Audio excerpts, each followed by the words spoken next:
साजिश के तहत आपकी तारीख को दफन करने की कोशिश की जा रही। मैं उन तमाम ऐसी बातिल ताकतों से कहना चाहता, अगर तुम जब जब इन तारीखों को ख़त्म करने की कोशिश करोगे, इंशाअल्लाह अब्दुल्ला सालिम जैसा तालिब इल्म उठेगा और उन तारीखों को कुरेद कर तुम्हारे सामने पेश करेगा। जैसे कोई किसी दुकान वाले ने छाप कर नहीं लिखी, बल्कि गवर्नमेंट का उसके अंदर उनके हुक्म पर हुआ है। उस किताब का नाम द डिक्शनरी ऑफ मार्टर्स, ये 3 मरतबा हमारे भारत के अंदर ये किताब छप चुकी है। और इस किताब के अंदर भारत को आज़ाद करने के लिए जो फ्रीडम फाइटर्स स्वतंत्रता सेनानी हैं, उनकी तादाद 13,500 बताई गई है। मेरी जहाँ तक सोच, जहाँ तक मेरी तहकीक है, और भी मुस्तनद, ऑथेंटिक और मजबूत और मुस्तनद जो इदारों की तहकीक है, उनके हिसाब से ये आंकड़ा गलत है। इसलिए कि 60 से 65 हज़ार तो सिर्फ हमारे उलमा शहीद हुए। और उस किताब में एक बात ये भी बताई गई है कि 1857 से भारत को आज़ाद करने के लिए लड़ाई शुरू हुई। 1857 से लेकर 1947 के 15 अगस्त तक देश को आज़ाद करने के लिए लड़ाई लड़ी गई। ये बात उस किताब में लिखी हुई है, जो कि बिल्कुल गलत है। इस देश को आज़ाद करने के लिए सबसे पहली लड़ाई हम लोग उसका नाम नवाब सिराजुद्दौला के नाम से जानते हैं। 1757 में मुर्शिदाबाद बंगाल की धरती पर अंग्रेज़ से बाकायदा जो लड़ाई हुई, वो और दूसरी तारीख की किताबों में है कि नवाब सिराजुद्दौला ने शुरू की। हालांकि नवाब सिराजुद्दौला के नाना अली वर्दी ख़ान, उन्होंने 1754 में सबसे पहले लड़ाई शुरू की थी। और अंग्रेज़ की ऑफिस, उसका दफ्तर डायमंड हार्बर, जिसके नाम पर आज डायमंड हावड़ा है, हावड़ा उसी के नाम पर है, हार्बर है असल में। तो डायमंड हार्बर जगह में अंग्रेज़ छुपकर एक ऑफिस बनाए हुए थे। तो अली वर्दी ख़ान को पता चला कलकत्ता के पास और फोर्ट विलियम, इन 2 जगहों के ऊपर गोले बारूद बरसा कर उस अंग्रेज़ के आशियाने को और उसके उस जगह को ख़त्म किया और दुनिया को ये पैगाम दिया कि दुनिया, भारत के लोगों, हमारी इस ज़मीन पर किसी और का कब्ज़ा हो, हमें ये बिल्कुल मंजूर नहीं। 1754 में सबसे पहली लड़ाई बाकायदा तौर पर शुरू हुई थी अंग्रेज़ के ख़िलाफ़। 1754 से लेकर 1857 तक उस किताब में 1857 से गदर से जंग आज़ादी की लड़ाई बताई गई है। लेकिन तारीख़ की किताबों में ये बात लिखी हुई है कि उससे 100 साल पहले टोपी और दाढ़ी वालों ने, कलिमे ला इलाहा इल्लल्लाह पढ़ने वालों ने अंग्रेज़ के ख़िलाफ़ जंग शुरू कर दी थी। 1754 में अली वर्दी ख़ान, 1757 में उनके नाती नवाब सिराजुद्दौला शहीद हुए। 1799 के अंदर भारत का शेर मैसूर, श्रीरंगापट्टनम मैसूर का वो नौजवान टीपू सुल्तान शहीद हुआ। 5 जंग अंग्रेज़ों से लड़ी, किसी से कॉम्प्रोमाइज़ करने के लिए तैयार नहीं था। यहाँ तक कि मराठा सेनाओं ने कहा, अंग्रेज़ों ने कहा, नवाब साहब ने कहा कि टीपू सुल्तान तुमको और प्रमोशन चाहिए, इलाके चाहिए, महाराष्ट्र ले लो। तुम तमिलनाडु ले लो, उस तरफ का वो इलाका, जो चाहिए तुम वो ले लो, लेकिन तुम सरेंडर कर जाओ, तुम अंग्रेज़ को अपना सपोर्ट पेश करो।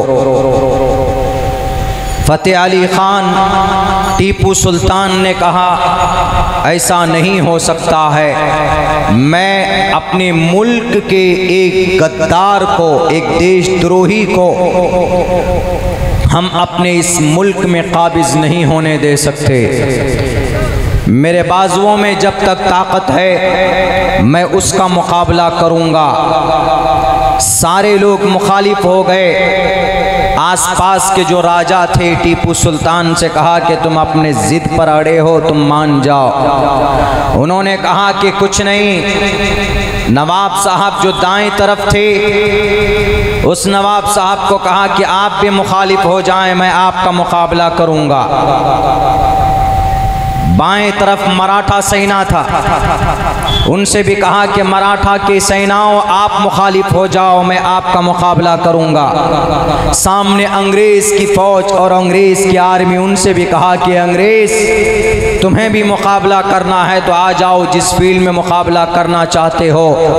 ये टीपू सुल्तान लड़ने के लिए तैयार, लेकिन पीछे समंदर था और टीपू सुल्तान ने उसी महफिल में कहा कि समंदर के पानियों, ऐ समंदर के मौजों, अगर तुम भी मुकाबला करना चाहते हो तो आ जाना, टीपू सुल्तान का सीना तुम्हारे लिए तुमसे मुकाबले के लिए तैयार है। नहीं कॉम्प्रोमाइज़ किया, मुकाबला किया 1799 में। और पूरी दुनिया ने देखा, अंग्रेज़ ने देखा, बल्कि अंग्रेज़ ये कहने पर मजबूर हुआ कि हमने किसी आदमी को इतना मुतशद्दिद नहीं देखा।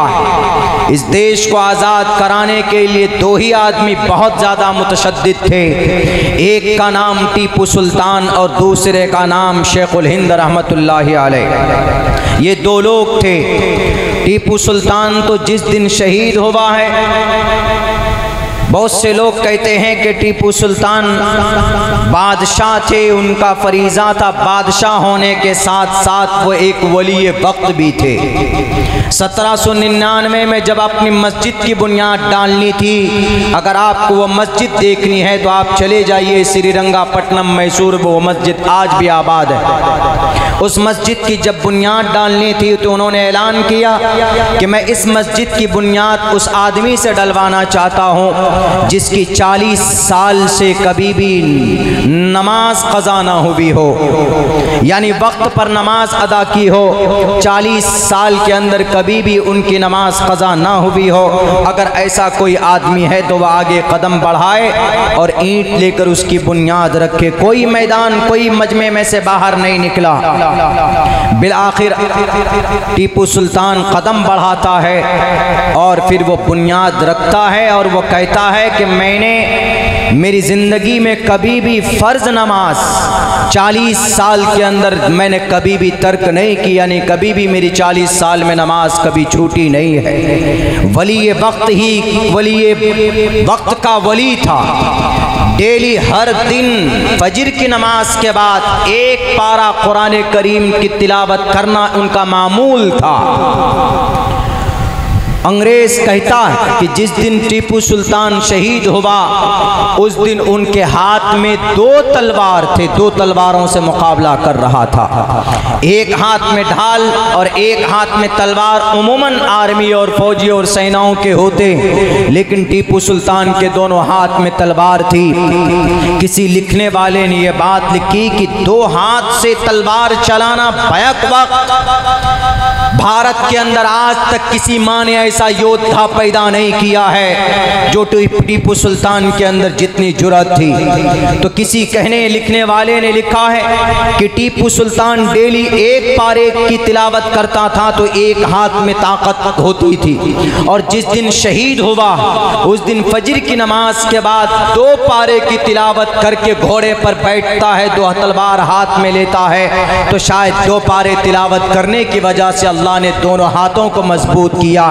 और अंग्रेज देखकर उनके पसीने छूट जाते थे। अपनों की गद्दारी की वजह से टीपू सुल्तान अपने उस हवेली के गेट के बाहर निकले। अपनों ने गद्दारी की और अपनों की गद्दारी की वजह से, बेईमानी की वजह से, ज़मीर फरोशी की वजह से टीपू सुल्तान मैदान कारज़ार में शहीद कर दिए गए। आधे घंटे तक तो किसी की हिम्मत नहीं थी उनकी बॉडी के पास पहुंचे, इसलिए कि सोया हुआ शेर ना हो और जाग जाए तो किसी की फिर खैरियत ना हो। तो आधे घंटे के बाद जनरल हॉर्स उसके पास पहुंचता है और उसकी लाश पर खड़े होकर कहता है कि आज हमने इस देश भारत के शेर को हमने शहीद कर दिया, हमने मार दिया।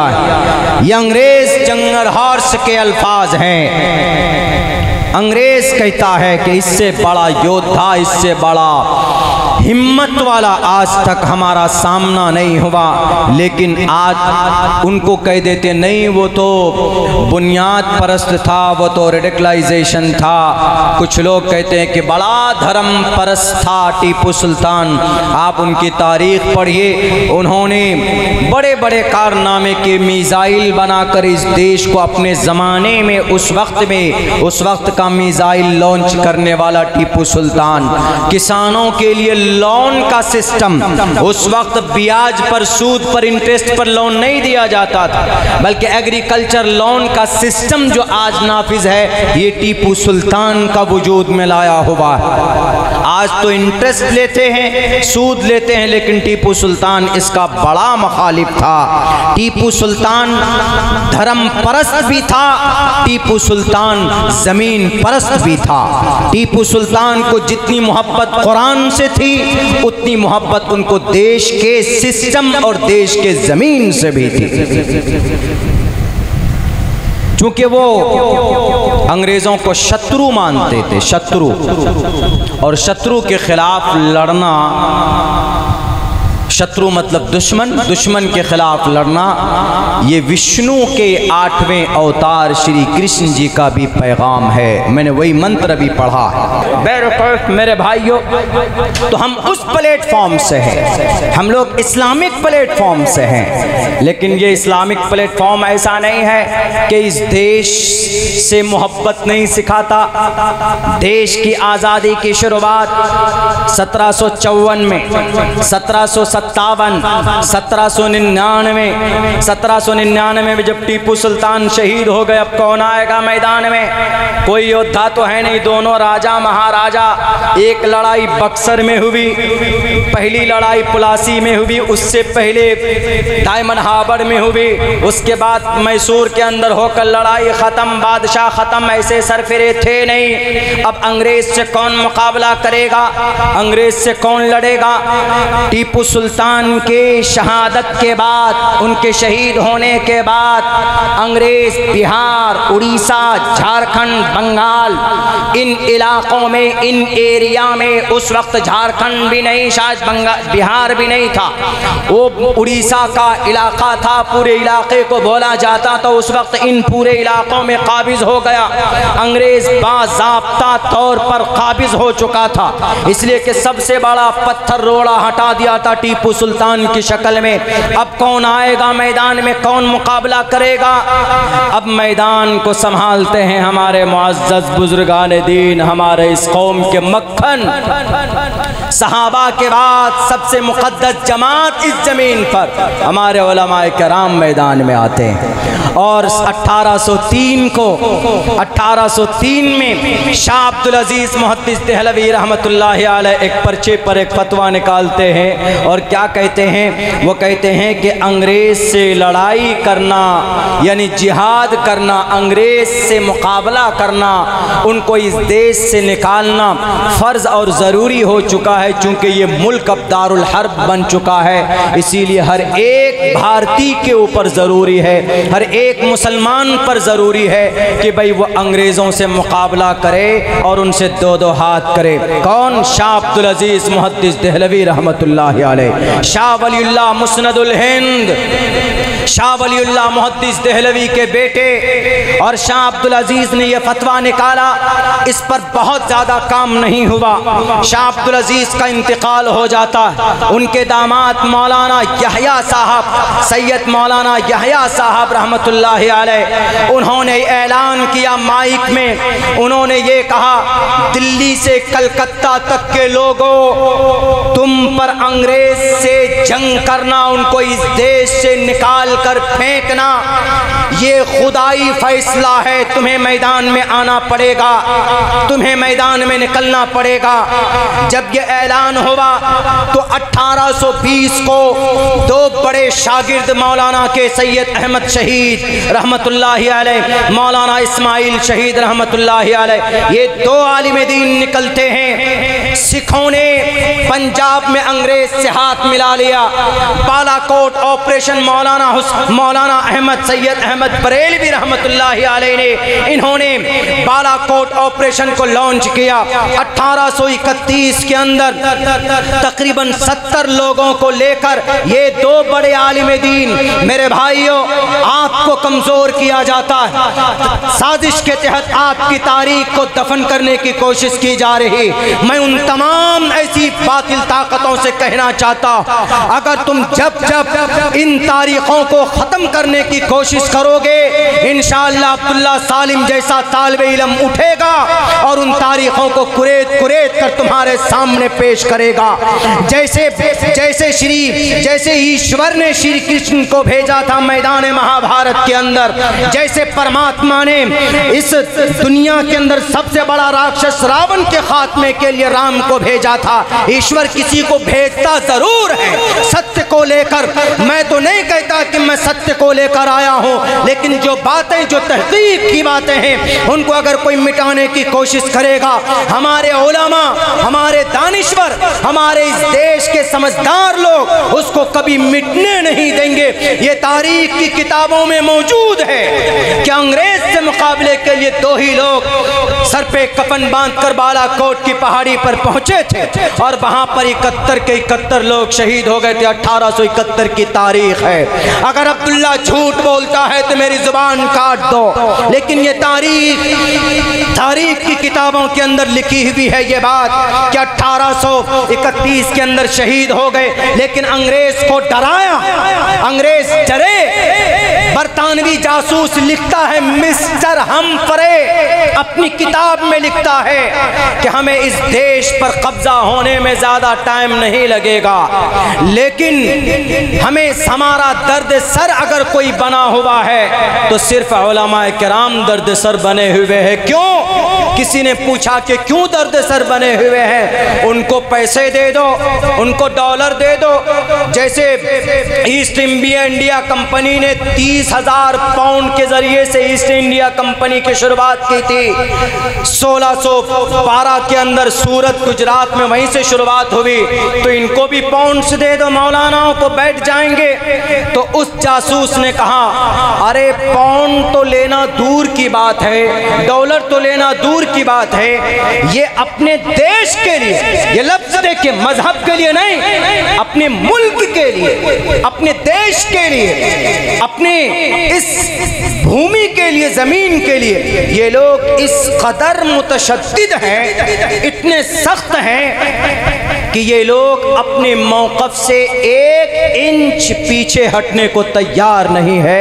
ये बरतानवी जासूस लिखता है अपनी किताब के अंदर और कहता है कि यही उलमा किसी तरह मैनेज हो जाएं, ये उलमा ना आए मैदान में तो ये मैदान हमारा है। उस वक्त तक कोई नहीं था मैदान में। 1857 की जंग आई। 1857 का ज़बरदस्त दर्दनाक गदर हुआ और जंग हुई शामली के मैदान के अंदर। शामली के मैदान में जंग होती है और वहाँ पर उलमाए किराम नज़र आते हैं। एक तरफ मौलाना कासिम नानूती